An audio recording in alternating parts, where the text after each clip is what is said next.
जिस चैनल को देश की जनता जो है टॉप रेटिंग दे सकती है, उसी चैनल को धरती पर उतारकर जो है उसकी औकात दिखा सकती है। पर अब इन लोगों का बहुत ज्यादा हो गया। इन लोगों ने पत्रकारिता की आड़ में दलाली करनी शुरू कर दी है। देखिए, अभी दिल्ली में विधानसभा चुनाव हुए, कैसे इस चैनल ने एक तरफा एक पार्टी के लिए काम किया। देश की जनता ने, दिल्ली की जनता ने भली भांति देखा। 2019 के लोकसभा चैनल में इस चैनल ने कैसे एक परिवार के लिए काम किया, वो इस देश की जनता ने देखा।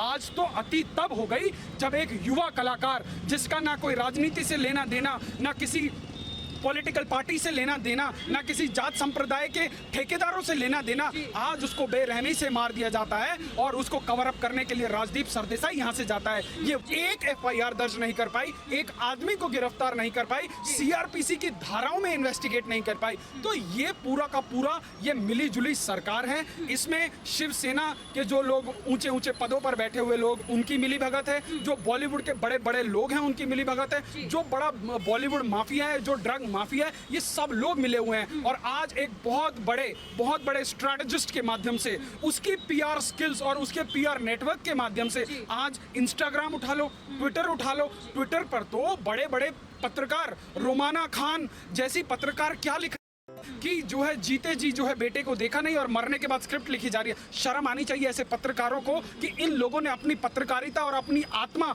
कितने करोड़ रुपए में बेच दी है। शर्म आनी चाहिए। यदि राजदीप सरदेसाई के घर से उनका बेटा या बेटी इसी प्रकार से मार दिया जाता, तो क्या राजदीप सरदेसाई इतनी ताकत दिखाते कि जो प्राइम एक्यूज है उसको बिठा के जो है 2-2 घंटे का इंटरव्यू करते और पूछते कि जी मेरी बेटी या मेरा बेटा जो है क्या बाइपोलर था, क्या उसको जो है दिमागी प्रॉब्लम थी। और राजदीप सरदेसाई कौन होते हैं ये डिसाइड करने वाले? अंकिता लोखंडे, उसकी टेस्टिमनीज हैं। जो लड़की उसके साथ 9 साल से रही है वो बताती है, और तमाम उदाहरण, तमाम उसके लाइफ के पहलू चीख चीख कर बोलते हैं कि वो लड़का बाइपोलर हो ही नहीं सकता, वो लड़का डिमेंशिया का शिकार हो ही नहीं सकता, वो लड़का मनोरोगी हो ही नहीं सकता।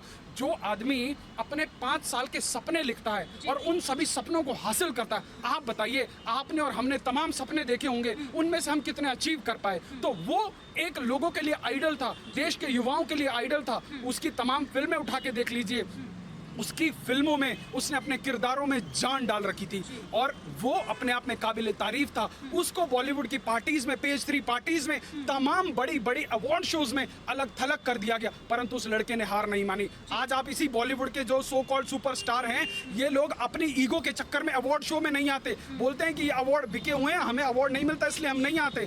तमाम बड़े स्टार्स हैं जो आते ही नहीं है। उसके बावजूद भी सुशांत सिंह राजपूत सारी पेज 3 पार्टीज में जाता था, वो अवार्ड फंक्शंस में जाता था। उसको पता है कि यहाँ का कल्चर यही है, फिर भी वो वहाँ इतनी बड़ी एक स्ट्रगल के बीच में अपने आप को जीवंत रखे हुए था। तो वो तो उन तमाम स्ट्रगल्स करने वाले लोगों के लिए एक प्रेरणा का स्रोत था, और उन लोगों ने इसको मार दिया। और मारने के बाद भी आज उसको न्याय दिलाना तो दूर, आज उसी के परिवार के ऊपर लांछन लगाए जा रहे हैं। पहले ये रेखा चक्रवर्ती बोलती है कि जो है इसके पिता की जो दूसरी शादी हो रही है, फिर बोलती है कि उसकी बहन ने मुझे जो है गलत तरीके से छुआ। अरे वही राजदीप सरदेसाई है जो एक हफ्ते पहले अपने एक पालतू यूट्यूब चैनल लल्लन टॉप पर जाकर कहता है कि सुशांत सिंह राजपूत तो जरा छोटा मोटा सा एक्टर था, रेखा चक्रवर्ती के पीछे क्यों पड़े हो, ये तो सबजुडिस मामला है, इसके ऊपर मीडिया ट्रायल नहीं होना चाहिए। अरे भाई, 2 दिन पहले तक मीडिया ट्रायल नहीं होना चाहिए, तो आज रातों रात ऐसी क्या इमरजेंसी पड़ी कि तुम चार्टर्ड प्लेन लेकर जो है मुंबई पहुंच गए?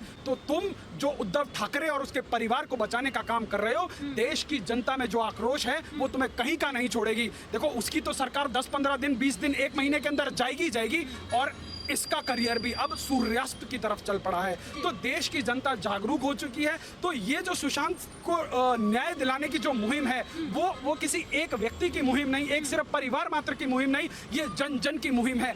हमको ये नहीं महसूस होता कि वो कोई एक स्टार था, हमें ये महसूस होता है कि वो हमारे परिवार का भाई था, हमारे परिवार का बेटा था, हमारा अपना था। तो देश की जनता आज एक ऐसे कोरोना महामारी के दौर में एक कोविड के सभी प्रोटोकॉल्स को फॉलो करते हुए आज सोशल मीडिया के माध्यम से, आपके जैसे ऑल्टरनेट मीडिया के माध्यम से, मैंने 15 जून को पहली बार इस मुद्दे पर आवाज उठाई थी और वो पहला वीडियो मिलियंस टू मिलियंस में गया था। और उसके बाद से लेकर आज तक बिना रुके बिना थके हमने उस आवाज को बुलंद करके रखा है आप लोगों के सहयोग से, और ये आंदोलन हम कुंद नहीं होने देंगे। हम उन आरोपियों को तो जेल की सलाखों के पीछे पहुंचाएंगे ही पहुंचाएंगे, और उनको बचाने के पीछे जो भी ये दलाल लगे हुए हैं, चाहे वो राहुल कंवल हो, चाहे राजदीप सरदेसाई हो, चाहे इनका सबसे तेज चैनल हो, चाहे कोई भी हो, हम उन सबको एक्सपोज करते रहेंगे और